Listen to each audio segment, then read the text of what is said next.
Hi, my name is Shane. Kenzo. Angie. Sam. Susanna. I'm Abby. Michael. My name's Colin. And I'm 18. 18. 17. 18. 18. 18. 17, 18 years old.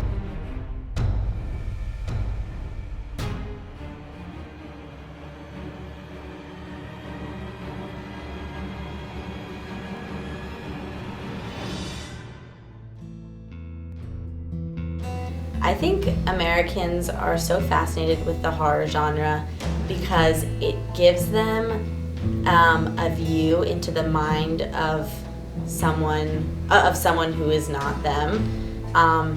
It's a sort of primal view of life, and people's curiosity, I think, gets the best of them a lot of the time, and horror allows people to indulge in that curiosity.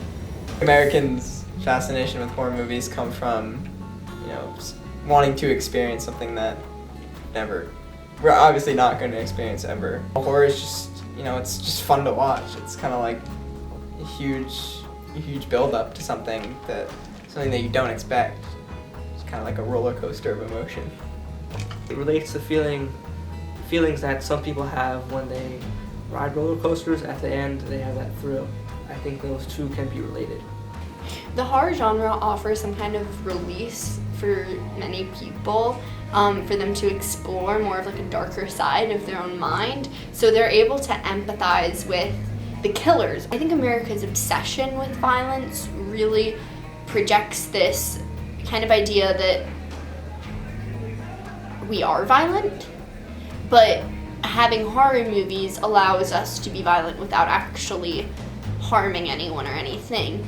The lengths that people go to just feel alive through being scared is crazy, and I don't personally understand it, but it's something that is very profound in the minds of certain Americans. They're addicted to the fear and just feeling like they're on their toes, and not knowing what's going to happen is what they crave. And I think it's crazy. People just like the thrill of horror and what it does to their body and heart. Watching horror films gives us the opportunity to experience these thrills in a safe space. I always wanted to find out what about horror films make it so appealing to us. What is portrayed on screen is so different from what you experience in real life. I just think it's a really fascinating genre, and I think it's also really misunderstood, solely for the purpose that people think that it's there just to scare you, but I think it's more of an experience. So I feel like sometimes it's nice to, get a little scared. It's just a really amazing genre. It's fun. It's scary, but it's also really entertaining. I believe it's the sound.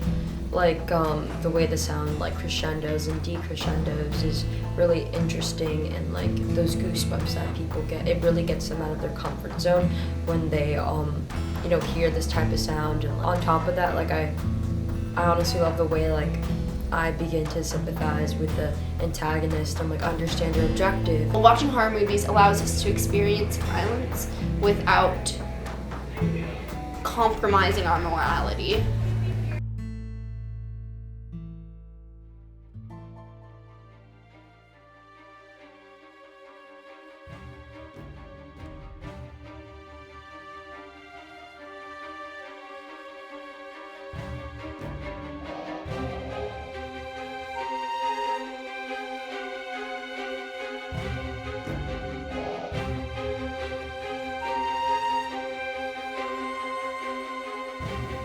Psycho changed American cinema because it really demonstrated a more realistic story.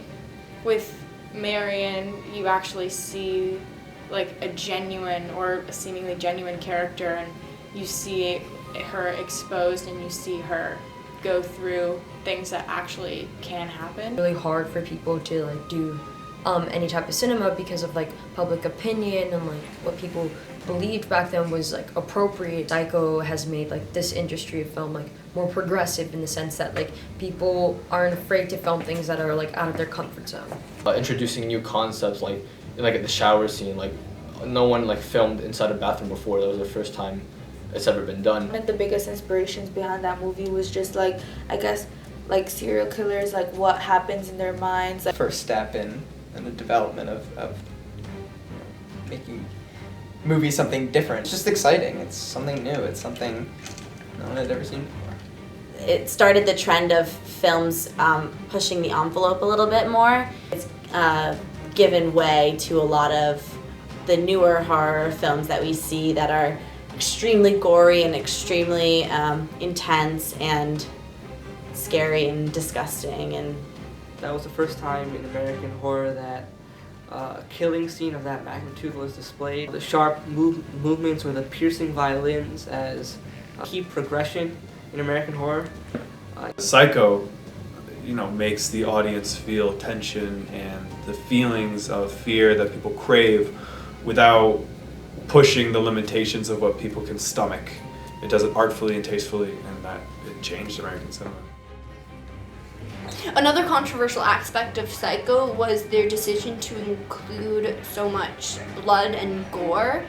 That's why Psycho really pushed those barriers and brought the horror genre into what it is today.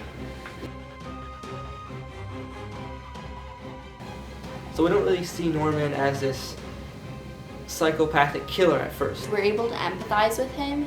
We don't only see him as this evil presence in the film. You honestly don't believe that like he is the one that is killing all these people. He's like the poster child for the American Psycho, I would say. He's lonely, he's crazy. from the beginning, I already had a feeling he was a little like, there's something off about him, like. So we never really suspect him as an antagonist, so that makes it so much more dramatic when it's finally revealed. And so he's such a relatable, likable character that you sympathize with because you think his life is so horrible. Hitchcock works to make Norman seem innocent the entire film, and that really catches the viewer by surprise when you find out that he is actually the antagonist.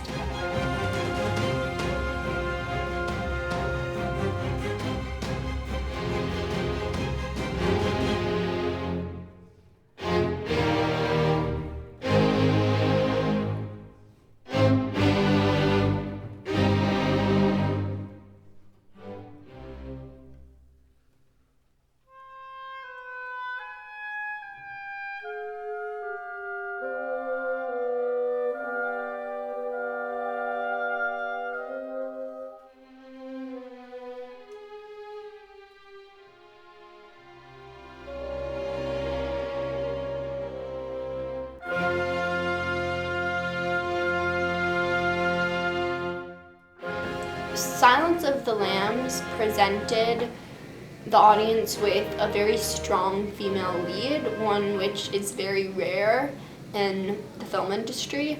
Just like putting a woman at the forefront of a storyline is important to the development of cinema. The protagonist, Clarice, the way like she's the one that's like the lead of this investigation. Hannibal Lecter was very much so a father figure to Clarice. Watching Silence of the Lambs, I completely rooted for Hannibal Lecter, which surprised me because I wasn't expecting to root for the cannibal. I like Dr. Lecter because he knows what he wants, but like he manipulates people in order to get what he ultimately wants. He's a genius in terms of the way he escapes. I felt a stronger connection to Lecter than I did to Norman Bates. Why? Because I don't know, you learn to respect the guy. Like, I know that sounds weird, but like he's so intelligent, and just to see him interact with our protagonist is just like how does this guy do it? You know, he like goes into her mind. He's a killer. Why do we like him? He's just an interesting character who helps the protagonist, and we like him for that. It adds another layer of complexity to what we consider right and wrong. And then when we meet him, like, I feel like his intelligence was very, like, attractive. Like, it made me want to know him more. And he just understood the way that people thought. I don't know, he's so intriguing. He's kind of like, whenever he talks, it's kind of like hypnotizing. It's like you can't take your eyes off him when he's speaking.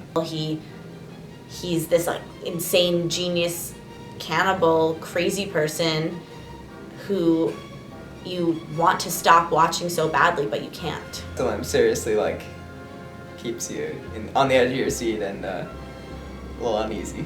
What I found was this character that was so three-dimensional, like he was so vivid in the way that his mind worked. It's created a whole subgenre of film where they've used mental illness as a reason for evil, and I think that's created a huge thing in the horror genre, but it's also created a really negative stigma against any mental illness. Norman Bates is childish. Lonely. Plays the Abandoned. Lonely. Very interesting. Deranged. Likeable. Hannibal Lecter is complicated. mischievous. Interesting. It's understood. It's clever. Cunning.